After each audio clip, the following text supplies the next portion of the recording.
Well, I just heard little bits and pieces of this press conference.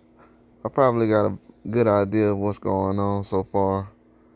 Um, but with Francis Ngannou and Anthony Joshua, I think this is a huge fight. It's definitely something that's going to be everybody's going to be watching. I feel like it's definitely worth the showcase that it's getting. Um, but at this time right now, I feel like they're talking about Francis Ngannou as if his fight with Fury was uh, Fury's mistake. It was Fury's fault. It was a bad Fury, and I don't know. Francis Ngannou just getting discredited a lot. It's kind of hard to actually be on the side where you're actually giving Anthony Joshua credit because he's getting most credit that he deserves, but it's kind of one sided. I feel like because yes, Ngannou is a MMA fighter who's just became in boxing. But we can't discredit what he's done. Let's just take out the fact that he knocked down Fury and everything. The fact that he was able to go through 10 rounds like that, pace himself against a guy who outweighs him by at least still 20, 30 pounds, uh, that's that's a pretty big accomplishment still. You know what I'm saying? So that's why a lot of times in boxing we kind of get ahead of ourselves, especially with the media, and then my whole thing is, why would you want to discredit the guy who just knocked down Fury? You know what I'm saying? That's not really helping boxing to say, well, the guy who knocked down Fury in the fight and went 10 and survived with him, um, he's not the guy who should be favored at all or have a chance. You know what I'm saying? I'm hearing it where he doesn't have a chance. And I like the things that Anthony Joshua has done lately, especially I felt like him working with Robert Garcia just for one fight. I didn't really get to see anything. Derrick James things. I think that was one fight. Maybe more, but I didn't get to really see much from him throughout those situations. Feel like probably Garcia he should have stayed a little bit longer, but probably just other reasons as far as chemistry, as far as personality wise with these guys. I feel like Anthony Joshua has been getting better, but it's kind of hard to gauge it against certain opponents he's been having lately. Because you could make an argument that most of the guys he's been going against lately have not been on the level of the certain guys that were just on the same card he was on recently. Um, because from what I'm seeing lately, a lot of people are forgetting the type of fights he's been in lately, especially with and I don't want to throw this out, but I have to throw this out there with Jermaine Franklin, who's a very good American heavyweight, very great talent because he sat down for 3 years. He didn't fight from 2019 to 2020. He had to take a whole 3 years off in his prime. So, and then he gets up, have a couple of fights, and he goes 12 rounds with Anthony Joshua. And people say it was a unanimous decision. Uh, I guess you can say that because Anthony Joshua came on strong later on, but at the same time, even Jermaine Franklin will tell you Francis Ngannou has been a lot more active than I have. So that should give him an edge at this point right now. A lot of these guys over the years haven't even been like it's to the point now with boxing. They're not even as active as they were back in the day. They're like, oh, we're trying to preserve ourselves. You're actually not honing your skills in that way. Fighting once or twice every couple of years, like this is the most they ever fought. And they wait to do this when they get up in age. It doesn't make sense. But like I said, with the whole Jermaine Franklin thing, that's a style that's close to what Ngannou does. And I feel like Ngannou's punch placement and his accuracy gives you an edge. Even though Anthony Joshua has the same type of qualities. And I feel like he's doing a lot better job lately. Especially with his body control. I feel like Anthony Joshua was kind of leaning over a lot, I feel like he's kind of centered now. His body's kind of in place. I feel like Derrick James and uh, Robert Garcia did a good job kind of getting his balance to where it needed to be. I feel like he was kind of all over the place. But at the same time, you have to realize Ngannou is a solid, strong man. Anthony Joshua is not going to be able to overpower him. And I'm giving too much uh, details right now, anyways.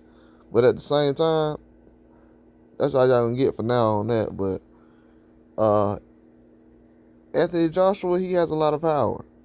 He can knock out basically anybody, especially with his uppercut. But he doesn't let the uppercut go.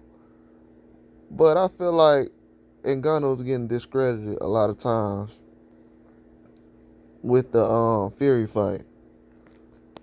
For him doing probably 1,000% better than what people expected. Now he's getting the whole thing about, well, you know, Anthony Joshua is a better boxer and Fury was getting over himself. He was falling over his feet and different things like that. And it's just, I'm going to just be real. UK boxing is, you kind of you want to discredit. So we're going to show the MMA fans and the boxing fans, UK boxing will discredit Francis Ngannou to save Tyson Fury and to make Anthony Joshua look unbeatable at the same time. Why they're literally still saying months later, oh yeah, Fury's falling over his feet. That's why he was losing. Yeah, Francis Ngannou, you know, he went 10 rounds, but you know, we were surprised about that. That was impressive.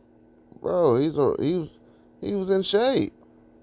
Even when you go back and look at Conor McGregor isn't a guy who's super in shape in MMA, but he was in shape for boxing. It was just he was getting pummeled by Floyd. That was it. But at the same time, his stamina wasn't like. But he did get tired, but it wasn't outrageous. I've seen boxers, professional boxers, stamina look way better than, way worse than Conor McGregor. So I'm not surprised by the stamina translating over if you're in combat sports. So that's a cheap conversation. We're talking about the skills. And a lot of people are like, oh, I didn't know he can box like that and things like that. Okay, but now you do. Like, let's talk about that. Like, we're still talking about what you surprised about in Fury fight. Like, this is a coward's conversation. People are talking about sports like cowards. That's how I know these dudes ain't really been in combat sports. Nobody that's ever been in combat sports, no real winner, is talking like how these dudes be talking about. Man, just talk about the fight, bro. You know what I'm saying? Tyson Fury had a black eye after the fight. He got pummeled, dog. And the punch where Ngannou knocked him down, that wasn't even a punch where he hit him squarely in the eye. You know what I'm saying? Everybody talking about how Tyson Fury wasn't prepared for the fight. He didn't take it serious. I don't know how y'all know that. The only person that should know that is the man above. I don't know how y'all know that. I have no idea how they know that. I have no clue. These dudes like he didn't train. What? He said he trained though. Bro, the media over there, like in America, that's why y'all get on this page and be like, acting like I haven't even done half of what these other media people do. And y'all get on these networks pages and y'all just accept anything they say, but then y'all want to get over here on somebody else's page because I'm not so-and-so news or whatever. So now you want to try to discredit me when the guy who getting the interviews, he don't even know what's going on. How are these boxing media people getting interviews every day, but they don't know what's going on in boxing? Come on, bro. Appreciate greatness when y'all hear it. Just like with Ngannou, appreciate greatness in boxing. Quit trying to discredit another man's greatness so you can hold another one up. That's coward stuff, man. Ain't nobody ever sit up here and talk about how bad Rocky looked so we could try to make Apollo Creed look good in Rocky. Like, bro, come on, man. Like, this is, y'all doing stuff in movies, bro. This is, yeah, pull out the script. Cause basically this is what we on now. These dudes around here crazy. Now we still talking about Francis Ngannou. Talk about how he got a chance in this fight. They don't think he got a chance in this fight. That'll be good for me then. It's gonna be some good betting going on. That's good news for me. I'm glad to hear that. Watch out. And then look, if Vegas do anything over anything under plus 400, that's gonna expose how cowardly they are. If they do anything on the betting line over plus 400, I mean under plus 400, the media is doing some cowardly stuff. Y'all ain't keeping it real. Y'all know how close the fight is. This is a close fight, man. It's gonna be a good fight. But you can't even enjoy it now because they sitting up here talking about it. See, they talking about Ngannou worse now than they did before the Fury fight. How you talking about him worse after he knocked down Fury?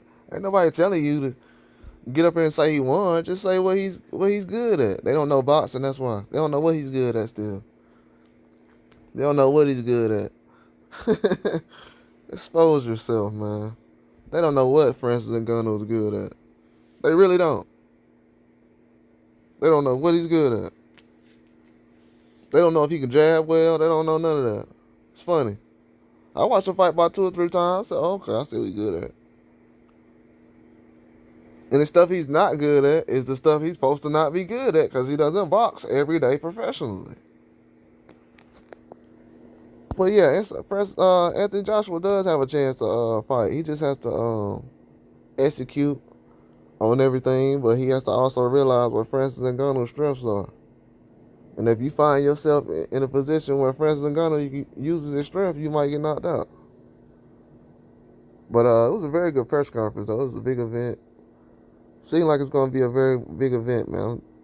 I'm going to see, hopefully they announce the undercards later on, so we can see everything else that goes on. But that's all I got, though. Like and subscribe.